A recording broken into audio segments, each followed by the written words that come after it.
Something's happening in the Middle East that most Americans aren't being told about, and it changes everything. Iran didn't just fire missiles into the sky. They aimed them directly at Prince Sultan Air Base, one of the most strategically critical U.S. military installations in the entire region. That's not a warning shot. That's a calculated message delivered with precision, telling Washington that American forces in Saudi Arabia are no longer safe behind diplomatic walls and desert distance. Think about what that means. For decades, the United States built its entire Middle East power structure around the assumption that U.S. bases in Gulf states were untouchable, protected by deterrence, protected by alliances, protected by the sheer weight of American military presence. Iran just challenged every one of those assumptions in a single strike. This isn't chaos. This is strategy. Iran is methodically testing the boundaries, watching how Washington responds, measuring American resolve, and signaling to every regional power watching that the old rules no longer apply. The balance of power in the Middle East is being rewritten right now in real time, and most Americans have no idea it's happening. Let me start by giving you the full picture because context is everything in situations like this. Prince Sultan Air Base sits roughly 75 miles southeast of Riyadh. It's not just any base. During Operation Desert Storm, it was the launching point for some of the most decisive air operations in that entire conflict. After September 11th, U.S. forces actually withdrew from it, partly because Osama bin Laden himself had cited the American military presence in Saudi Arabia as one of his primary justifications for attacking the United States.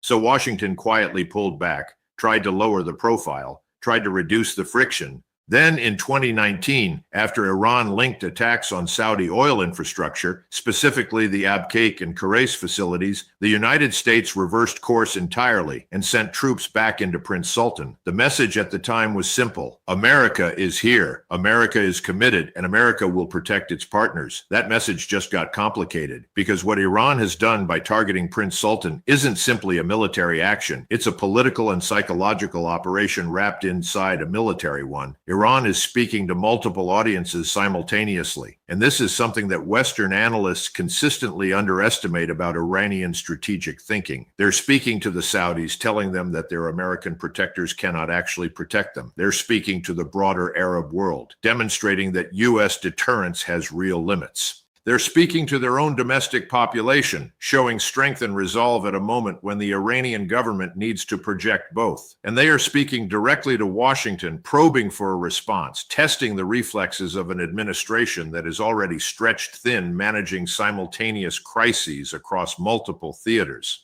Now let's talk about the Saudis for a moment because their position in all of this is extraordinarily delicate and deeply misunderstood by most Americans. The relationship between Saudi Arabia and the United States has been fraying for years, quietly, carefully, but unmistakably. The Saudis watched what happened in Afghanistan. They watched the United States walk away from a 20-year commitment in a matter of days, leaving allies behind, leaving equipment behind, leaving promises behind. That image didn't leave the Saudi leadership. It planted a seed of doubt that has only grown since. And so when Crown Prince Mohammed bin Salman began quietly opening diplomatic channels with Beijing, when he started engaging in serious conversations with China about oil pricing mechanisms and trade arrangements that bypass the dollar, Washington expressed surprise. But it shouldn't have been surprised. The Saudis were doing what any rational actor does when they begin to question the reliability of their primary security guarantor. They started hedging. And then came the Iran-Saudi rapprochement, brokered not by Washington, not by any Western institution, but by Beijing. That moment was more significant than most Americans were allowed to understand because the media largely treated it as a diplomatic footnote. It wasn't a footnote. It was a signal, a loud, unmistakable signal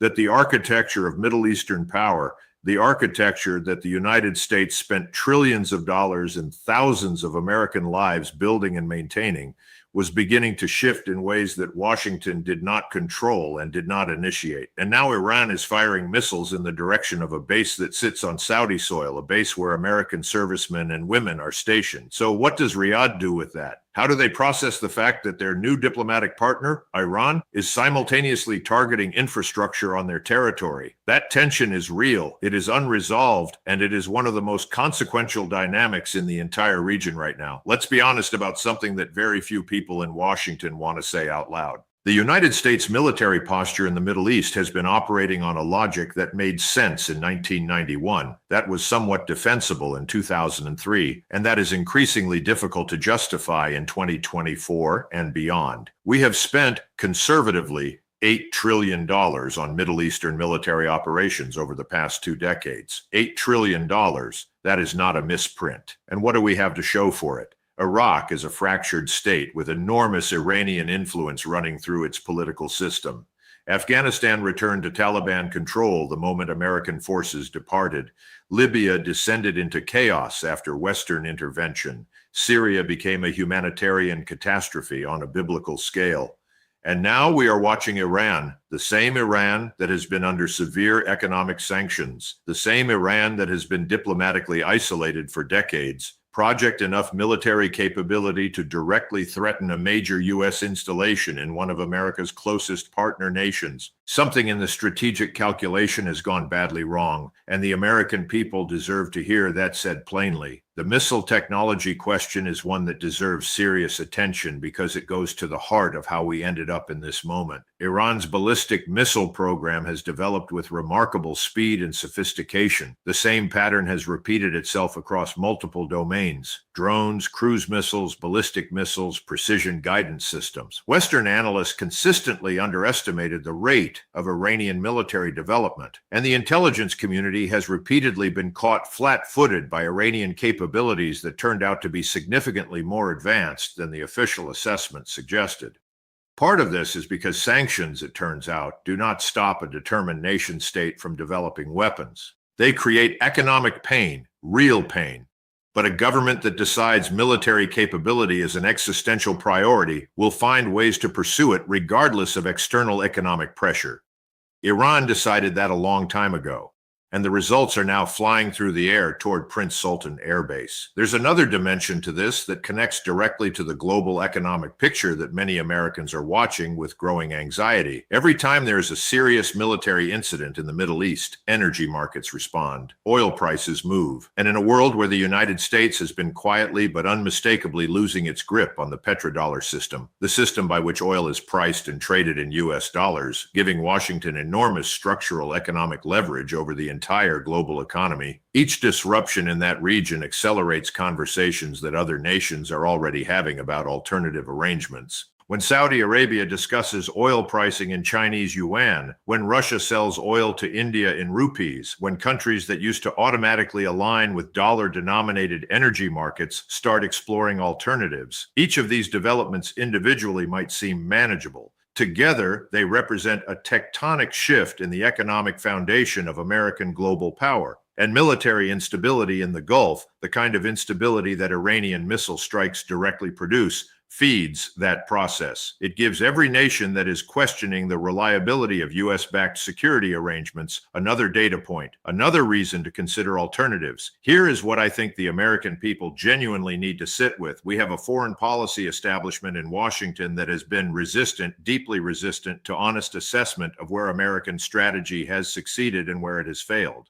There is an institutional culture in Washington, in the think tanks, in the policy offices, in the corridors of the State Department and the Pentagon, that treats any honest reckoning with strategic failure as somehow defeatist, somehow unpatriotic. But there is nothing patriotic about refusing to learn from mistakes. There is nothing strong about continuing down a path that is producing outcomes that are contrary to American interests, American safety, and the economic well-being of the American people. The targeting of Prince Sultan is a direct consequence of years of strategic choices that prioritized the appearance of strength over the substance of it, that substituted military presence for actual strategic clarity, and that confused having bases in a region with actually controlling outcomes in that region. The men and women stationed at Prince Sultan Air Base are real people. They have families, they have lives. They enlisted to serve their country, and they are doing exactly that with professionalism and dedication. They deserve a strategy that is worthy of their service. They deserve leadership that has thought seriously and honestly about why they are there, what they are supposed to accomplish, and what the realistic plan is for keeping them safe in an environment where a regional power has now demonstrated both the will and the capability to strike directly at the installation where they live and work. That question, or what is the plan, is one that the American public should be asking loudly and persistently right now. Look at the timing of all of this within the broader global context. The world is reorganizing itself at a speed that most people are not fully processing. The relationships between major powers are shifting. The institutions that were built after World War II, institutions that reflected American primacy, American values, American economic and military dominance, are under strain from multiple directions simultaneously. NATO is dealing with the ongoing war in Ukraine and the enormous economic and political pressures that conflict has created across European member states. China is pressing its claims in the South China Sea and watching Taiwan with patient intensity. And in the Middle East, Iran is probing, testing, and now striking, not at the periphery of American influence, but at its center, at a major installation in the heart of the Gulf region. The pattern here is not random. Adversaries of the United States, whether they are formally coordinated or simply opportunistically aligned, have recognized something important, that this is a moment of American distraction and strategic overextension. When a great power is simultaneously managing crises in Europe, Asia, and the Middle East, something has to give. Attention is finite, resources are finite, political will is finite, and adversaries who understand this, who have studied American strategic behavior carefully and identified its pressure points, are moving, not recklessly, but deliberately. Iran's strike on Prince Sultan fits into this larger pattern precisely because it is not an irrational act. It is a calculated move by a government that has made a judgment about what American deterrence currently looks like and what it can withstand. What should concern every American watching this unfold is not just the immediate military situation, as serious as that is. What should concern them is the question of where this trajectory leads.